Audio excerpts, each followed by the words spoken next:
Let's begin. The rain fell like shards that afternoon. Sharp, cold, unrelenting. In most homes, it might have been a backdrop. But in Mason and Ava Carter's world, it was a mirror.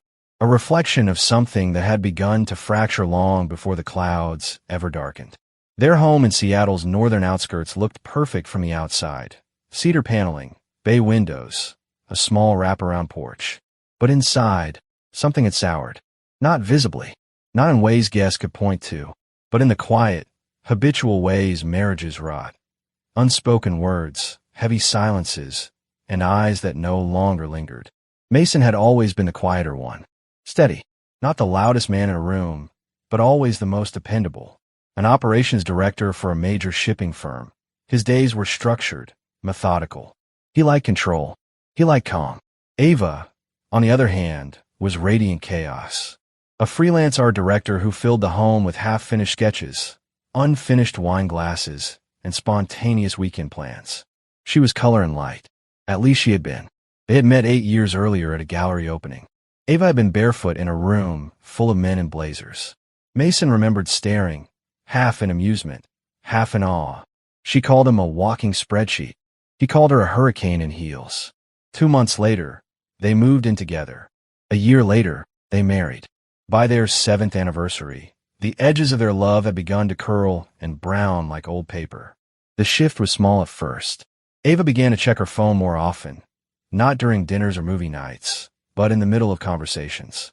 She had always been social, always had friends, especially in the design world. But there was a tension now, a hidden thread.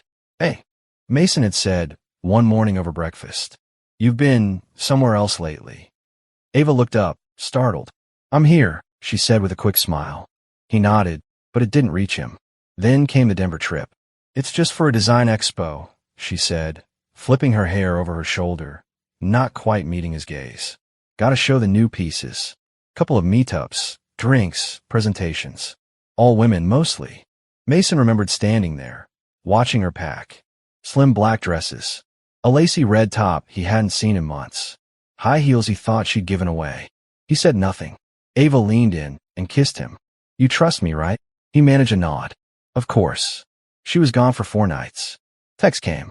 Pictures of hotel views, clinking cocktail glasses, a blurred photo of 2 women posing with a sculpture. She came back smelling like a perfume he didn't recognize. The next morning, while she showered, Mason opened her laptop. Not to snoop, but because his had died. A pop-up lit the screen before he could even load his file. A reservation confirmation. The Hilton in downtown Denver. Only, Ava had said she stayed at the Sheraton. He stared at it for a long minute. The click of the shower echoing behind him like a ticking clock. A double queen suite. Room 1412. He didn't say a word. Instead, he began to watch. Ava became sweeter after that. Too sweet. She brought home his favorite pastries from that French bakery near Pike Place. Left him post-it notes with hearts on the fridge.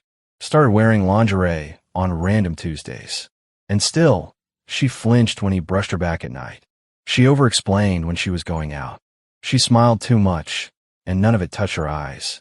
3 weeks later, she said she needed to clear her mind and wanted to spend a weekend with her best friend, Tessa, at a cabin up north.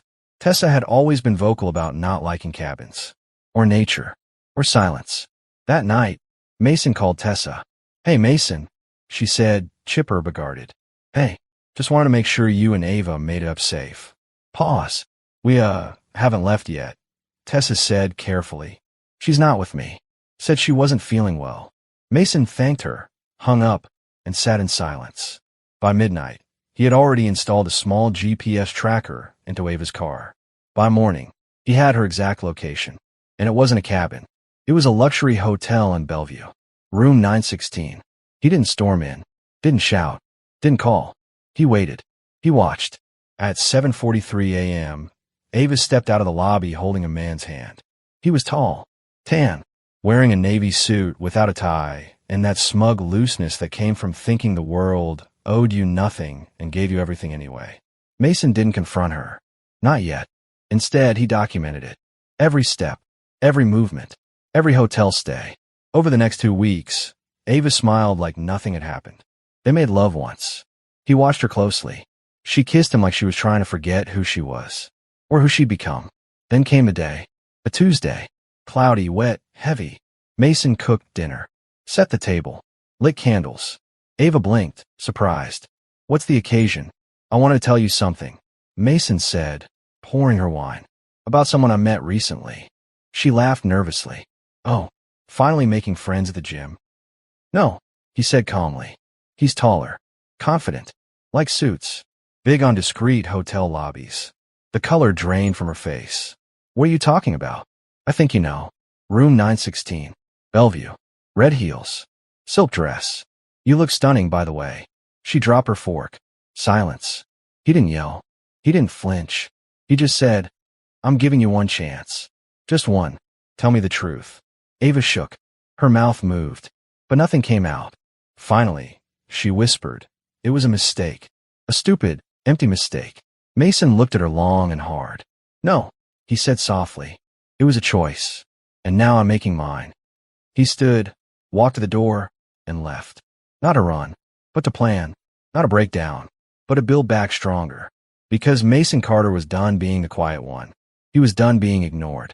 He was about to show her just how dangerous a silent man could become. Mason didn't slam the door when he left that night. He didn't go to a bar. He didn't call anyone. Instead, he checked into a modest suite at a downtown extended stay hotel, swiped his key card, and sat down at the desk with a legal pad and a bottle of water. No alcohol. No distractions. Just purpose. His heart wasn't racing. It wasn't even broken anymore. It had calcified, hardened, and now, every beat was measured. For the next 3 days, Mason drew a blueprint, not for rebuilding the marriage, but for dismantling it with surgical precision. First, he texted Ava once. "I'll be staying somewhere else for a while. Don't contact me unless it's urgent." She replied instantly. "Mason, please, I'm sorry. I'll do anything. Just come home." He didn't answer. Instead, he opened a burner email and registered a new LLC called Northwest Trade Holdings. On paper, it was a basic consulting firm. In practice, it would serve as a legal holding ground for the assets Ava didn't even know he had shifted into his name. He rerouted his direct deposit, froze their joint credit card, and transferred the remaining balance from their shared savings into a trust under the new company. Legally airtight. Quiet. Clean. Back home, Ava was unraveling. She texted again. "I'm scared. Please talk to me." Still nothing. She called. 10 missed calls in a row. Then 12. Then stopped. By Friday, Mason returned home, but not to reconcile. He walked in like a visitor. Eyes cool. Shoulders square. A stranger with keys to a house that no longer felt like his. Ava was in the kitchen, mascara smudged, hoodie hanging off one shoulder. She stood the moment he stepped inside. "Mason," she breathed. I thought maybe you were gone for good." "I'm not gone," he said, voice calm.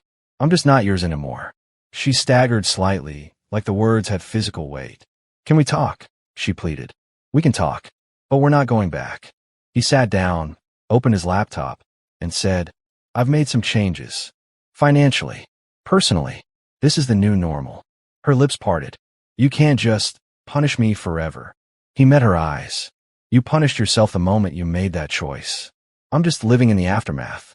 That night, Mason slept in the guest room. No words. No good night. Just silence. Ava tried everything. She made his favorite meals. He ate quietly and complimented her cooking, coldly. She left notes on his gym bag. "Miss you. Still love you." He folded them in half and left in the trash. When she reached for his hand in bed one night, he simply said, "Don't." Ava finally broke 2 weeks later. "I'm going crazy in this house," she confessed over dinner. "You walk around like I'm a stranger." "You are," Mason replied without emotion. "The woman I married would never lie to my face and sleep with another man, while I was home working overtime for a future she threw away." She choked on her breath. "It wasn't love, Mason. It was a moment of weakness. Don't insult me with that word. Weakness is forgetting a birthday, not planning a lie, booking a hotel, and undressing for someone else." Ava broke down then, sobbed. Mason watched without blinking. He wasn't there to hurt her. He was there to let her drown in the flood she opened. And as she cried, Mason worked. He started running every morning at 5 a.m., not to escape, but to train.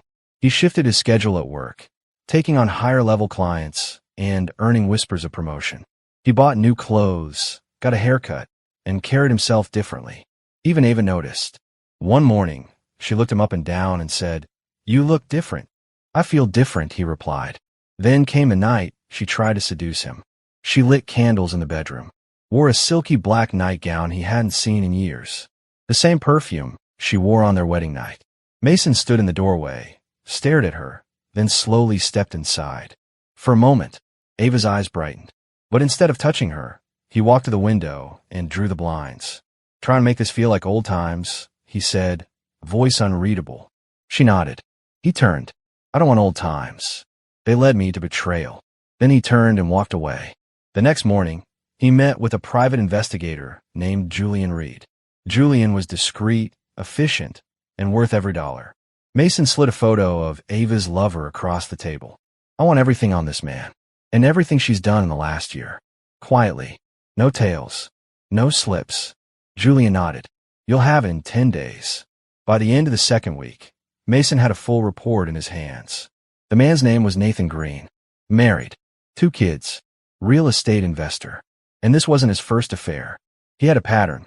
Charming, calculated, and sloppy enough to get caught. Ava was one of 5 in the past 2 years. Mason didn't feel satisfaction. He felt opportunity. Now, it wasn't just about pain. It was about leverage. Mason Carter had always believed in quiet power. Not the kind that storms in and shouts, but the kind that sits across the table from you, smiling calmly, while removing every safety net you didn't know you were standing on. That was the man Ava was now living with. The house still looked the same. Her coffee mug still sat in the same spot. But her marriage, her husband, had transformed into something unrecognizable. And Mason wasn't done yet. The day after receiving Julian Reed's report, he made his move. He scheduled a lunch with Nathan Green's wife. Her name was Michelle, and she was everything Ava wasn't: grounded, soft-spoken, and heartbreakingly unaware of the secret knife wedged in her back. They met at a quiet bistro downtown. Mason had called her anonymously at first, posing as a man with important information she needed to see with her own eyes. He wasn't cruel. He didn't show her photos, just told her gently, factually, that her husband had been at the Bellevue Hyatt with a woman who wasn't her. Michelle trembled. "I thought he was in Portland," she said softly, stirring a cup of chamomile she hadn't touched. "I'm sorry," Mason said, his voice honest. "You deserve to know." She nodded, barely. "Why tell me?" she finally whispered.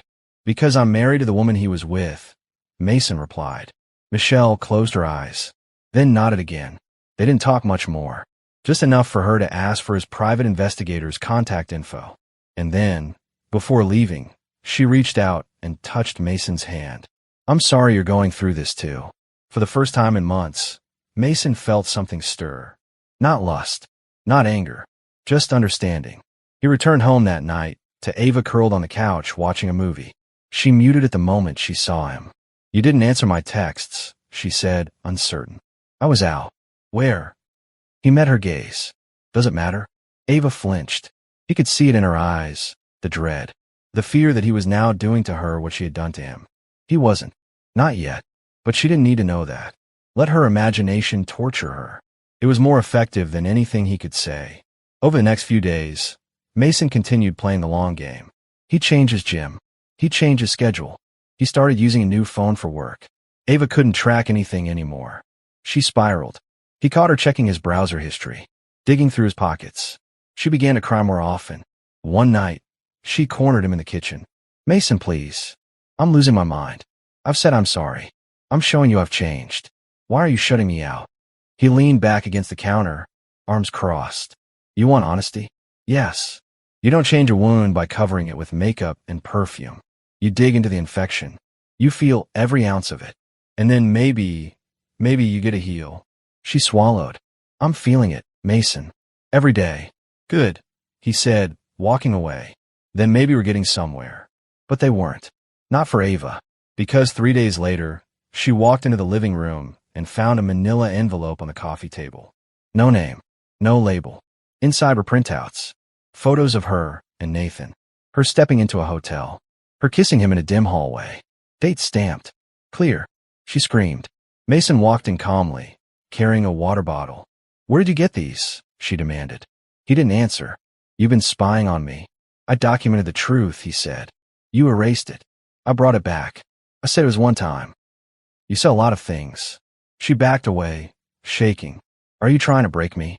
Mason stared. No, he said. I'm trying to let you see what you really look like. That night, Ava packed a bag. I need space, she said. I'll go to my sister's for a few days. Mason nodded once. But as soon as she left, he acted. He contacted her clients, quietly, professionally. Let them know Ava was taking time off and wouldn't be handling any new contracts until further notice. He wasn't sabotaging her. He was creating silence. And in that silence, Ava would be left alone, with her guilt, her regret, and no one to validate her fantasy that everything could go back to normal. A week passed, then two.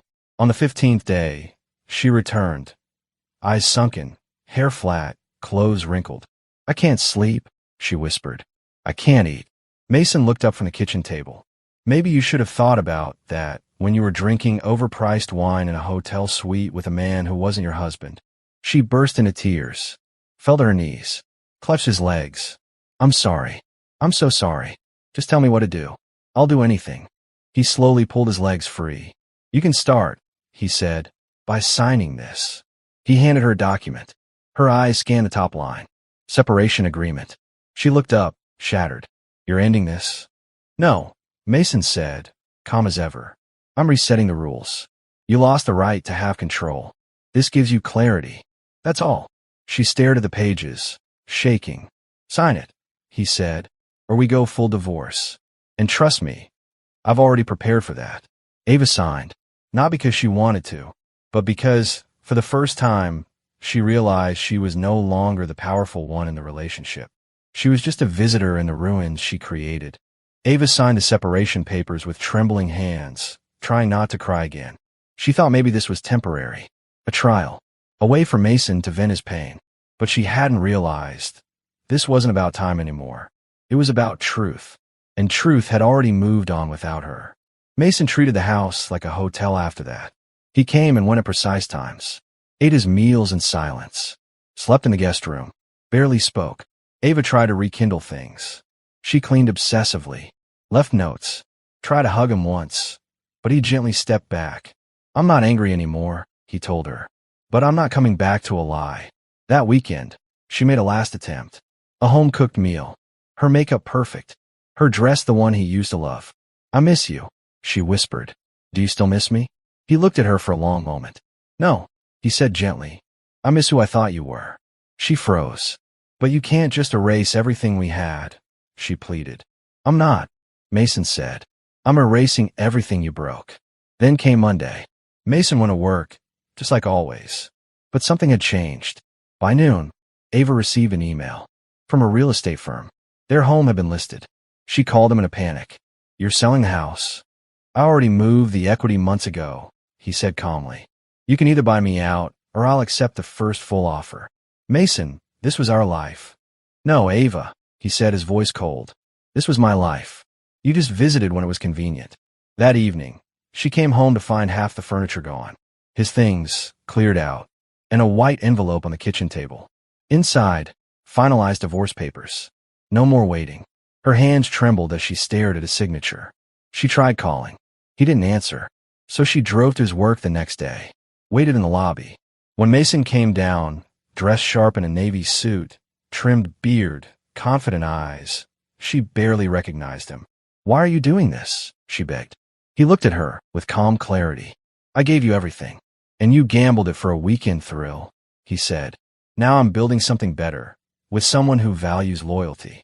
Her breath caught. Someone else? She whispered. He didn't reply. He didn't need to. She saw it in his eyes. He had already begun a new chapter. And this time, she wasn't in it. 3 weeks passed.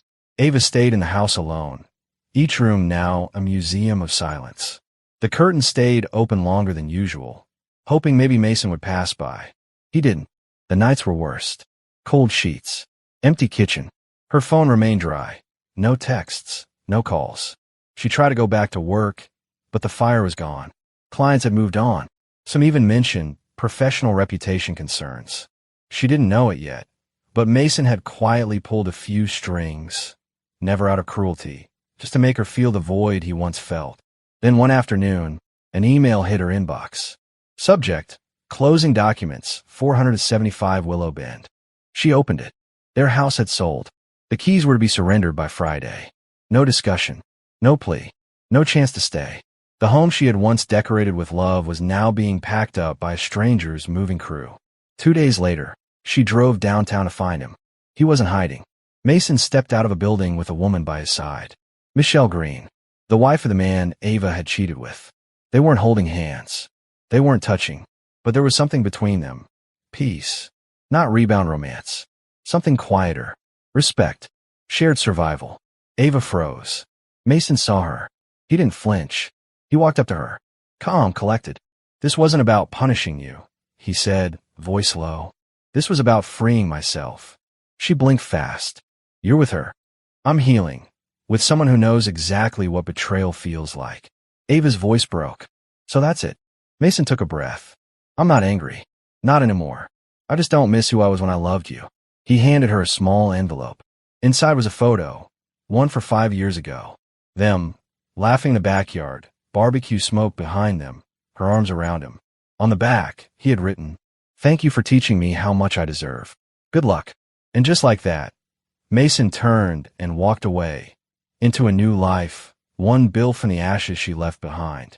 Ava stood frozen, the sun warm on her face, the city alive around her. But inside, it was winter, and she knew, finally, what it meant to lose everything. Not all at once, but piece by piece, until nothing was left.